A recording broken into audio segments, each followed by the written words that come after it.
Hello everyone, আসসালামু আলাইকুম। এই যে কাঁচা আম, সৌদি আরবে কাঁচা আম হয়ে গেছে। সৌদি আরবে আম পাকে আরও আগে, বাংলাদেশ থেকে আরও 1 মাস 1.5 মাস আগে আম পাকে দেয়। এই যে কাঁচা আম, এখন এটা কাঁচা আমের ভর্তা বানাবো। এই যে আম ছিলালাম, কাঁচামরিচ, ধনিয়া পাতা দিয়ে এখনো ভর্তা বানাবো।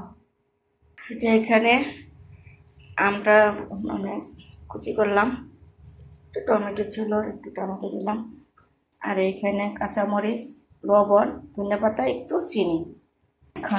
এখানে ধনে পাতাটা দিয়ে কাঁচামরিচটা দিয়ে মাখাবো। যে একটু চিনি দিয়েছি, একটু মানে একটু ভালো লাগে, মিষ্টি মিষ্টি লাগে, দিলাম। এখন এখানে মাছ, কি স্বাদ!